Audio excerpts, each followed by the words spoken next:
Mom accidentally added me to a group chat called Happy Family. In it I saw Mom, Dad, and some stranger nicknamed Sweetheart. They were planning a birthday party for him. The problem, tomorrow's my birthday. Which they've forgotten for the 10th year in a row. Mom texted, the venue has to be dreamy. I want him to feel like a real prince. Dad sent Sweetheart a huge cash transfer. Money is no problem. Just don't let Christopher find out. It'll ruin everything. I quietly screenshot everything. Ready to expose them and cut ties for good. Then my little sister Susie, the straight A student, sent me a screenshot from her private chat with Mom. Mom, did you finish setting up Christopher's surprise party? You promised this is the last time you'd lie to him. I stared at Susie's screenshots. My heart dropped. A surprise. The last time they'd lie to me. That explained everything. Every birthday my parents blew me off with excuses. Chris, something came up at work. Mom would say, got a business meeting. Just order takeout, Dad would say. This year they didn't even bother with excuses. They just replaced me. I threw my phone down. My chest felt tight. Another text from Susie popped up. Christopher, don't overthink it. Mom and Dad just, I sent back 2 words. Got it. Don't overthink it. How could I not? The facts were right there. That birthday party for their sweetheart was my so-called surprise. Their actual son, just background noise for some other kid's happiness. I heard Mom's hushed voice from the living room. Right. Go with blue balloons. The biggest ones. Ben loves blue. So it has to be perfect. Ben. I listened closer and figured out his full name. Benjamin Smith. I pulled up Instagram and searched for him. His profile popped up right away. Fancy travel photos everywhere. His latest story, a photo with my parents in my living room. Mom and Dad were beaming. Mom had her arm around Benjamin's shoulder. Dad stood next to him with this look I'd never seen before. Pure affection. The caption said, "Thank you, Mr. and Mrs. Blake. Can't wait for tomorrow's party." Mom commented underneath, "Silly boy. No need to be so formal with us." Dad liked the post. Perfect little family. I saved the photo with the group chat. Screenshots in my encrypted album. These would be my surprises for them tomorrow at dinner. Mom made soup and served me with way too much enthusiasm. Chris, try this. I made it especially for you. I looked at the greasy chicken soup. My throat tightened. Is this to celebrate Benjamin's birthday? I asked casually. Mom's smile froze. She glanced at Dad. His expression went dark. What are you talking about, Benjamin? Really, Dad? Short memory much. I pulled out my phone and showed him the photo. Isn't this your so-called sweetheart? Dad's face went white. Mom jumped in. Chris, you've got it wrong. He's my client's son. We're just helping with his party. A client's son. I laughed. Important enough for his own group chat to be called sweetheart. To get huge money transfers. Important enough to make you forget your own son's birthday. The living room went silent except for heavy breathing. Susie ran out of her room and grabbed my arm. Christopher, calm down. I shook her off. What, you gonna help them lie to me, too? Susie's face went pale. Her mouth moved. But nothing came out. The next day. My birthday, the house was empty. $100 and a note sat on the table. Mom's handwriting, Chris. Money is on the table. Get yourself something good to eat. 10 years of this treatment. Even the money amount never changed. I crumpled the bill and threw it in the trash. After last night's blow up. They stopped pretending.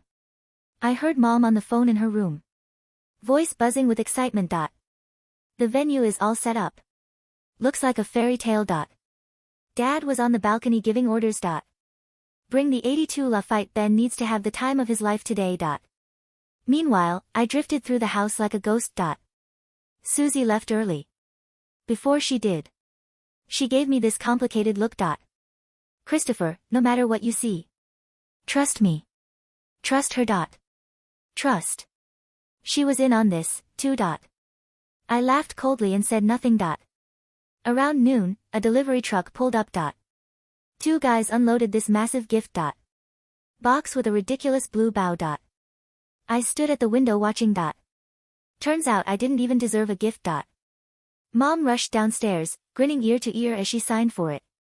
He directed the workers super carefully. Terrified they damage it. I recognized the logo. A limited edition piano from last month. 6 figures, easy. Meanwhile, my 10-year-old piano had yellowed keys and was totally out of tune. I'd mentioned it to Mom before. Her response, if it works, keep using it. Money is tight. Money wasn't the problem. I just wasn't worth it. That killed the last bit of hope I had. That afternoon, I put on a black suit. I fixed my hair and made myself look decent, hiding the exhaustion. Couldn't let them see me broken.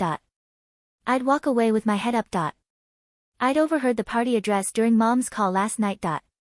The fanciest banquet hall in the city. I grabbed a cab. The driver kept going on about it. What's the big deal today? Traffic's crazy. Up ahead. Heard some rich families throwing their son a birthday party. Super extravagant. I forced a small smile. Yeah, extravagant. Built on 10 years of my pain. A red carpet stretched across the hall, entrance lined with blue roses. The welcome sign read in fancy letters. Happy birthday to my sweetheart. Signed Love Mom and Dad. I stared at those words. They burned. I texted, Susie. I'm here to see your so-called surprise. I took a deep breath and walked in. Inside, glasses clinked and people laughed. My parents stood in the crowd. All smiles, entertaining guests. Next to them stood a boy in a blue suit. Benjamin, looking like a peacock. Soaking up all the attention. Mom placed a diamond crown on his head. Ben, today you're our most precious little prince. Dad handed him a velvet box with a diamond necklace. Like it had it custom made for you. Benjamin smiled sweetly. Thank you, Mr. and Mrs. Blake. You're so good to me. The guests were impressed. Oliver can't believe how you treat your godson. Better than your own kid. Seriously. That's some generosity. If this is how you treat a godson, what would you do for your real son's birthday? Give him the moon. My parents laughed and waved it off. It's nothing. Nobody noticed me in the corner. I held up my phone and recorded everything. Then I straightened my suit, grabbed some champagne and walked toward them. The noise faded.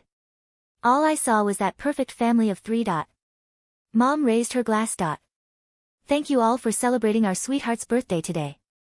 Your sweetheart, I cut in. I repeated Mom's words ice cold. Their smiles vanished. Mom recovered first. She stepped forward to grab my hand. I dodged. Chris. Why are you here? Her voice shook. Come, let me introduce you. This is.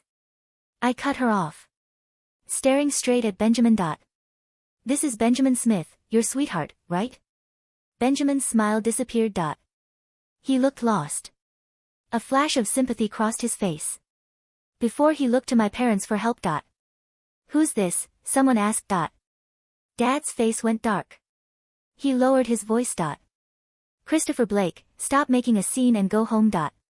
Making a scene? I laughed coldly. Dad, forget what day it is. Today is also your real son's birthday. Mine. Every word crystal clear. Gasps rippled through the crowd. Everyone's eyes bounced between my parents and me. Hungry for gossip. So he's the actual son then? Unbelievable. Ignoring their own kid's birthday for some outsider. What's Mr. Blake thinking? The whispers hit my parents hard. Their faces darkened. Mom's lips trembled. Dad went from panic to furious enough he slammed the table. Did you really have to ruin today? Ruin it? I raised my phone and hit play on a video. Mom, who's ruining what? Who's supposedly planning my surprise? While putting a crown on someone else? Screen showed Mom gently placing the crown on Benjamin's head. Ben, today you're our most precious little prince. Her words echoed through the silent hall. Mom went white. I switched to the group photo and this. How'd your client's son become your sweetheart? I turned the screen to the crowd. Everyone could see the photo and comments. Their faces showed shock, judgment, disbelief. Dad shook with rage. He pointed at me, speechless. Christopher Blake, you what? I met his eyes. Mine were watering. But my voice stayed cold. I just want to know. Does having a new son feel that much better? What did I do to deserve getting dumped like trash? My voice got louder.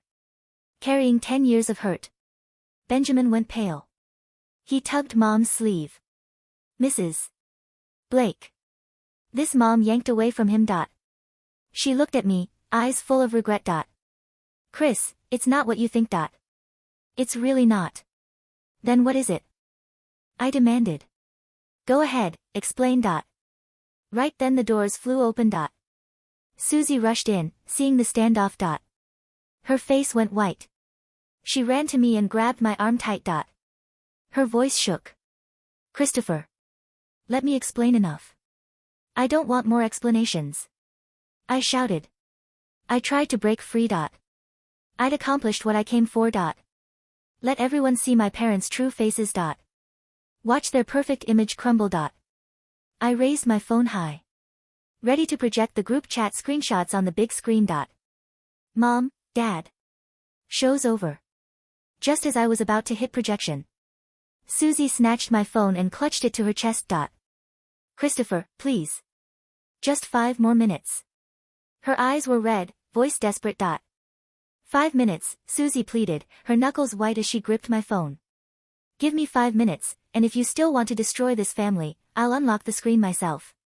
There is no family to destroy, I spat, my voice cracking. It's already dead. The banquet hall was dead silent. The guests, previously whispering like vultures, were now frozen. Benjamin, the prince, looked terrified. He wasn't looking at me with arrogance anymore, he was looking at me with fear. Chris, Dad's voice wasn't angry now. It was hollow. He stepped forward, ignoring the guests, ignoring the scene.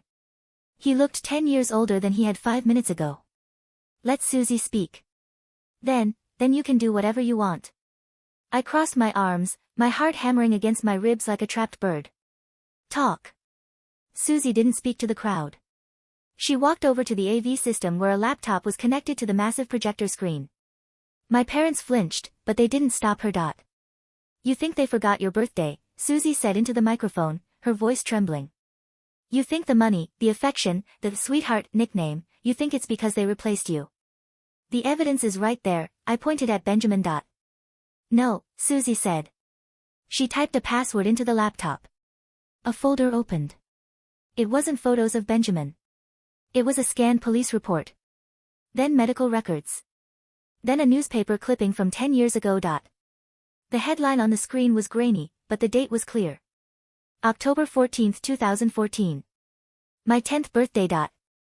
Tragic accident on Route 9, 2 dead, child critical. I frowned. What is this? You don't remember, Mom whispered, tears finally spilling over her lashes. Dr. Evans said your brain blocked it out to protect you. We prayed it would stay blocked forever. Christopher, Susie said, her voice gaining strength. 10 years ago, on your birthday, you threw a tantrum in the car. You wanted to go to the amusement park, but Dad said the weather was too bad. You grabbed the steering wheel. The room spun. A sharp, phantom pain shot through my temple. Dad lost control, Susie continued, tears streaming down her face. We swerved into oncoming traffic. We hit a blue sedan. A husband and wife died instantly. Their 5-year-old son survived in the back seat. She pointed a shaking finger at Benjamin. That's Benjamin. That's the boy whose parents you killed. The silence that followed was heavier than the ocean. I looked at Benjamin. He wasn't a spoiled prince. He was an orphan. The lawsuit would have destroyed you, Dad said, his voice rough. You were 10. But the negligence, the media, they would have branded you a killer. Benjamin's extended family wanted blood. They wanted you in juvenile detention, they wanted to sue us for every penny we had. We made a deal, Mom sobbed, stepping toward me but stopping short of touching me. To keep you out of the system. To keep your record clean. To let you live a normal life. We agreed to pay for Benjamin's entire life. His education, his lifestyle, his dreams. We agreed to be the parents he lost. And the birthday? I whispered. My throat felt like it was filled with broken glass. How could we celebrate? Dad asked, his eyes pleading. Every time your birthday comes around, it's the anniversary of the day we took that boy's parents away. It's the day we made a pact with his aunt to buy your freedom. I looked at the prince again. Benjamin wasn't wearing a crown of arrogance. He was wearing the weight of a debt I didn't know I owed. The money transfer, I stammered. The text. Don't let Christopher find out. Because if you found out, Susie said softly, you'd remember. And if you remembered, the guilt would break you. I staggered back. The champagne glass fell from my hand and shattered. I didn't stay for the rest of the explanation. I didn't stay to hear the guests' murmurs turn from judgment to pity. I ran. I ran out of the banquet hall, past the blue roses, blue, the color of the sedan we hit, and into the humid night. I threw up in the alleyway behind the hotel. 10 years. 10 years of hating them. 10 years of feeling like the victim. And the whole time, I was the villain. I checked into a cheap motel 3 towns over.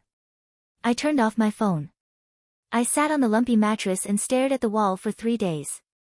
The memories didn't come back all at once.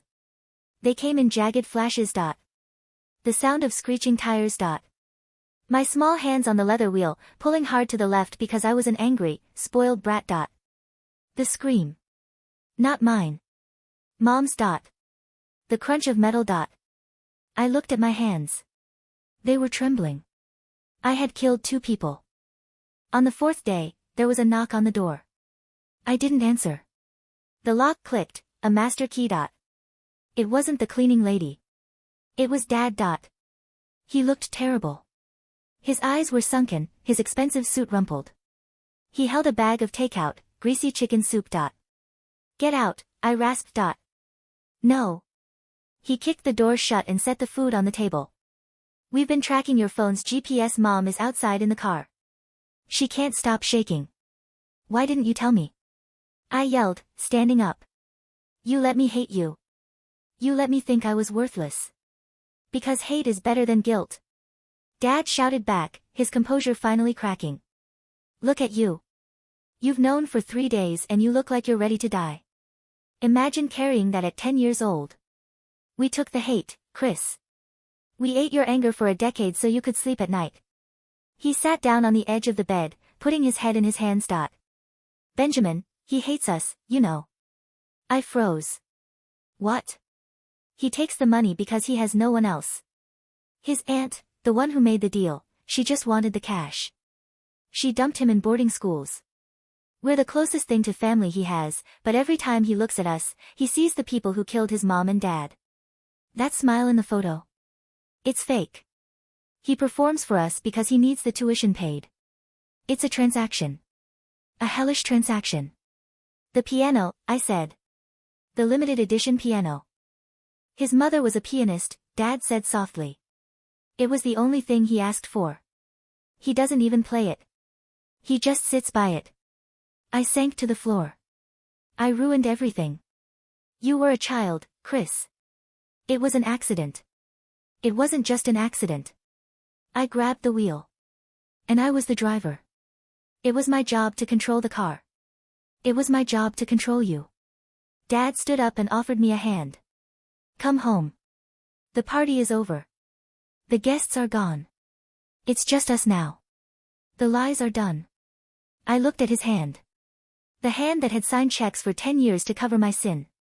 I didn't take it. I can't go back, I said. Not yet. I spent the next 6 months living in a studio apartment, working a construction job. I needed to sweat. I needed to be tired. I sent half my paycheck to a generic P.O. box I'd set up for Benjamin, though I knew it was pennies compared to what my parents gave him. I needed to see him. I found him at the music conservatory where he was studying, on my father's dime. He was sitting on a bench outside, smoking a cigarette, looking nothing like the polished sweetheart from the Instagram photos. He looked tired, cynical. I walked up to him. He saw me, and his eyes narrowed. He didn't run. Christopher, he said, blowing smoke away from me. Come to finish the job. I wanted to say I'm sorry. Benjamin laughed. It was a cold, sharp sound. Sorry? You got 10 years of blissful ignorance. You got to be the poor neglected son. Do you know what I got?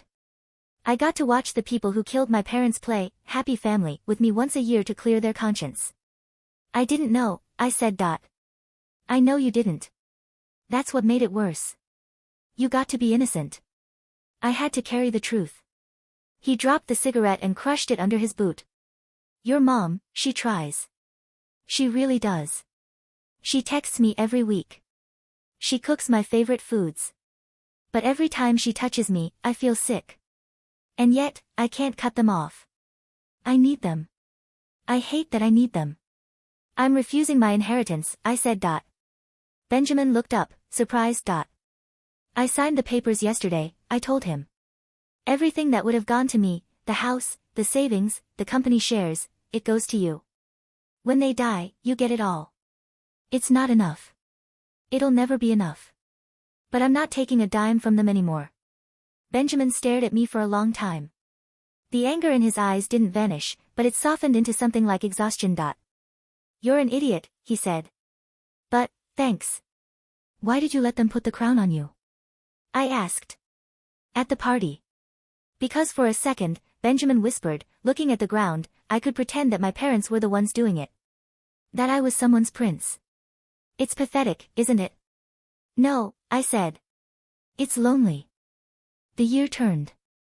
October 14th approached again. My 21st birthday. I hadn't spoken to Mom in months, though Susie texted me updates. They were miserable. The house was quiet.